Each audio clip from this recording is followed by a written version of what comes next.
बिस्मिल्लाहिर्रहमानिर्रहीम। बच्चों, मेरा नाम है मोहम्मद इमरान और आज हम अपनी फ़र्स्ट एक्सरसाइज 1.1 का बाकायदा आगाज़ करने लगे हैं, जिसका फ़र्स्ट क्वेश्चन है find the order of the following matrices, जिसमें मैंने ये चंद मैट्रिसेस लिख दिए हैं। Matrix A, B, C, D, इसी तरह ई, एफ और जी, एच।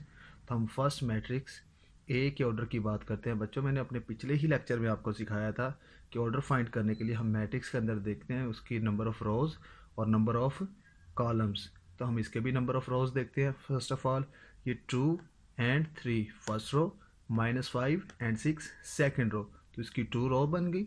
और इसी तरह 2 -5 first column, 3 and 6 second column, तो इसका बेटा ऑर्डर बन गया 2/2, क्योंकि इसमें 2 ही रो हैं और 2 ही कॉलम हैं। इसी तरह अगर हम बी की बात करें तो बी में भी 2 रो एंड 2 ही कॉलम, तो इसका ऑर्डर बन गया 2/2, जो मैंने ये लिखा हुआ है। इसी तरह अगर हम सी की बात करें तो सी में फर्स्ट रो 1 2 कॉलम, तो इसमें 1 रो और 2 कॉलम है, जो मैंने यहाँ पे लिख दिया है 1/2। फिर डी की बात करें तो डी का ऑर्डर में कितना है 1 2 और ये 3, तो इसमें 3 रो है और 1 कॉलम है 4 0 6, ये एक कॉलम है, तो इसका ऑर्डर बन गया 3/1। इसी तरह अगर हम ई की बात करें मैट्रिक्स ई में तो 1 2 3 1 2, तो इसमें एक 3 रो है और 2 कॉलम है, तो इसका ऑर्डर बन गया 3/2।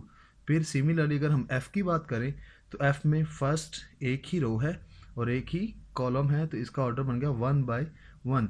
फिर सिमिलरली नीचे आ जाए तो नीचे लिखा हुआ है जी मैट्रिक्स, जिसमें नंबर ऑफ़ रोज और नंबर ऑफ़ कॉलम कितने हैं देखें ज़रा, 1 2 और ये 3, 1 2 और ये 3, तो इसमें 3 ही रो है और 3 ही कॉलम है, तो इसका ऑर्डर बन गया 3/3।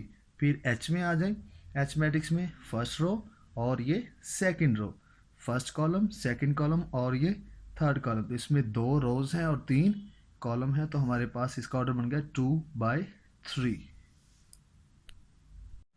तो चलिए अब हम अपना दूसरा क्वेश्चन शुरू करते हैं। क्वेश्चन नंबर 2 में कहा गया है which of the following matrices are equal.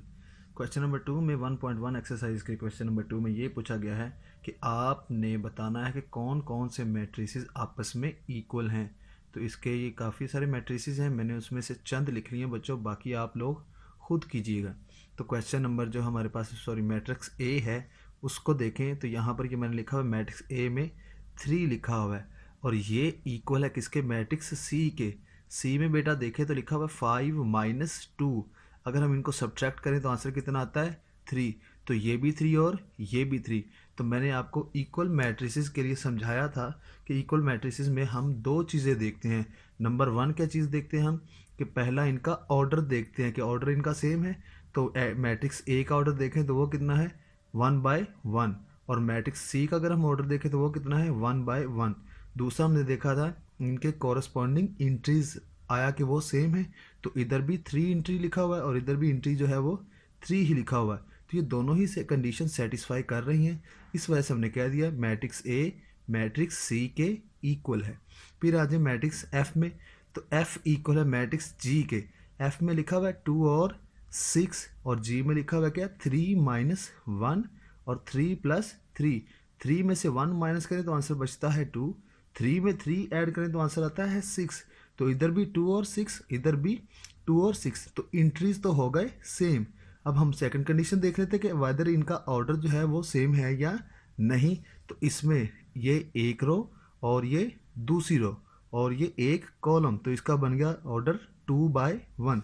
इस तरह इधर देखें एक रो और ये दूसरी रो और इसमें बन गया ये एक कॉलम 2 और 6 का, तो इसका भी ऑर्डर कितना बन गया 2/1। तो ऑर्डर भी सेम है एफ और जी का और इनके इंट्रीज भी सेम है, तो फिर ये दोनों आपस में क्या हो गए इक्वल।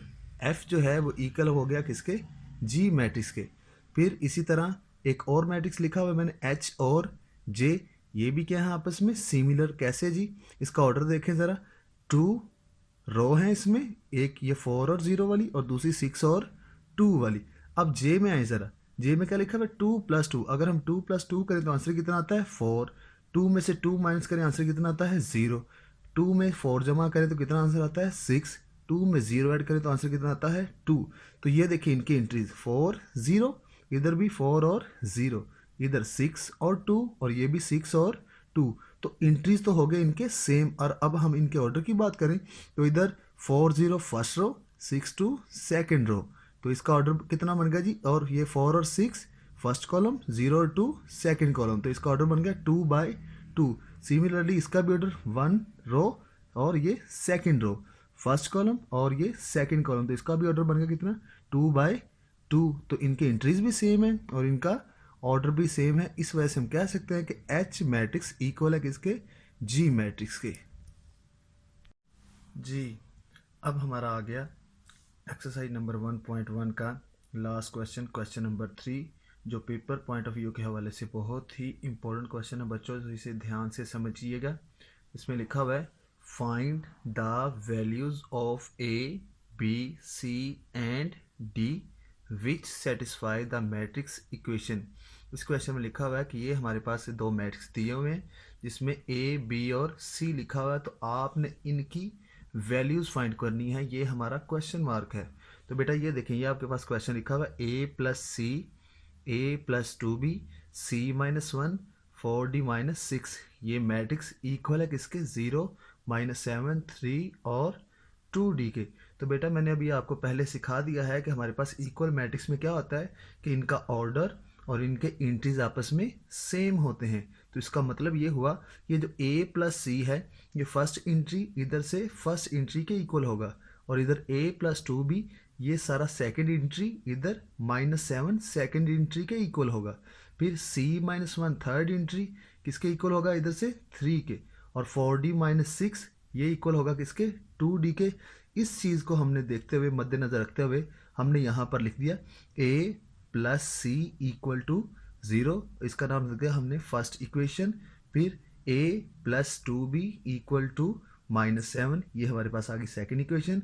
फिर c -1 इक्वल टू 3, ये आ गई हमारे पास थर्ड इक्वेशन। और लास्ट में 4d -6 इक्वल टू 2d। तो बेटा हमने अब फर्दर इन इक्वेशन को सॉल्व करना है और अपने रिक्वायर्ड रिजल्ट जो हैं वो हासिल करने हैं। तो हम सबसे पहले बेटा क्वेश्चन किसको सॉल्व करेंगे, इक्वेशन नंबर 3 को। तो हमने लिख दिया from equation 3 c -1 equal to 3।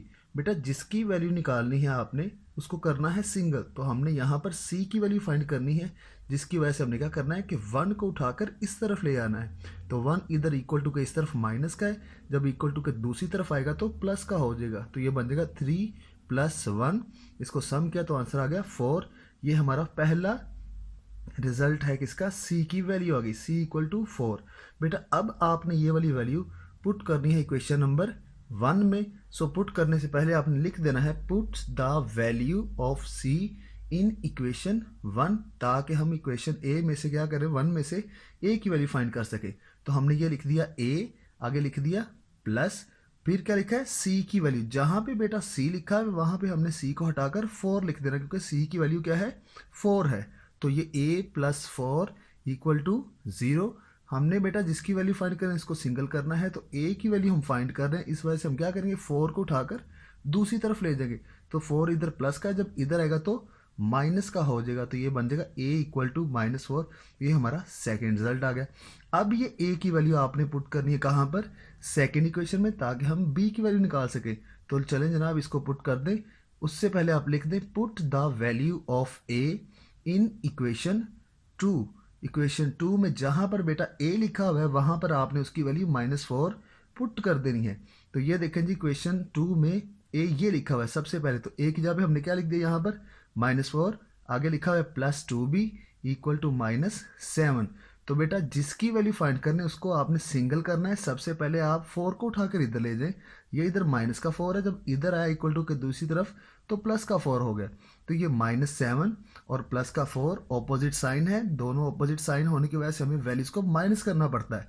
तो 7 में से 4 माइनस किया, आंसर आ गया हमारे पास 3, और साइन लग गया माइनस का, क्यों, क्योंकि 7 बड़ा है।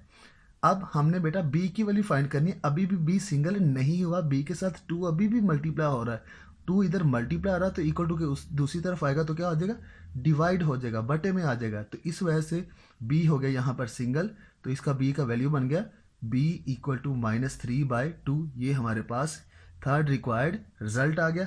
अब हमारे पास रह गया d की वैल्यू फाइंड करना। तो d में बेटा किसी को भी पुट नहीं करना, आपने इसको इस पूरी इक्वेशन को सॉल्व करना है। तो यहाँ पर आए, ये देखिए मैंने लिख दिया है, नाउ फ्रॉम इक्वेशन 4, इक्वेशन 4 क्या थी, 4d - 6 इक्वल टू 2। बेटा जिसको आपने फाइंड करना है उसको दोनों को एक तरफ कर लें। ये 4d है और ये 2d है, तो ये 2d छोटा है और 4d बड़ा है, तो हमने क्या किया, इस छोटी वाली को उठाकर दूसरी तरफ ले गया आगे। 2d इधर प्लस का है, इधर आया तो माइनस का हो गया, और 6 को हम इधर से उठाकर इस तरफ ले गए, इधर 6 माइनस का, इधर आकर ये प्लस का हो गया। तो ये 4d प्लस का, ये 2d माइनस का, ऑपोजिट साइन है, वैल्यूज होंगी माइनस। तो 4 में से 2 माइनस किया, आंसर आ गया 2, और साथ d उसी तरह इक्वल टू 6। बेटा हमने d की वैल्यू निकालनी है, d अभी तक सिंगल नहीं हुआ, d के साथ 2 मल्टीप्लाई हो रहा है। जब इधर आएगा तो क्या होगा कि ये बटे में आ जाएगा, ओवर में, तो हमने लिख दिया d इक्वल टू 6/2। तो अब इनको ये दोनों क्या कर रहे हैं, कटिंग हो सकते हैं, क्योंकि ये दोनों एक ही टेबल में आते हैं। तो 2 1s are 2, 2 3s are 6, तो ये d का आंसर आ गया कितना, 3। ओवर वाला 1 जो है वो हम नहीं लिखते, क्योंकि d ओवर में 1 जो होता है उसकी वैल्यू नहीं होती। तो ये हमारा रिक्वायर्ड रिजल्ट है। जज़ाकल्लाह, दुआ में याद रखिएगा। ये हमारी इक्वेशन जो है, सॉरी इक्वेशन कह रहा हूँ, एक्सरसाइज नंबर 1.1 9th क्लास की पहली जो है वो मुकम्मल हो चुकी है।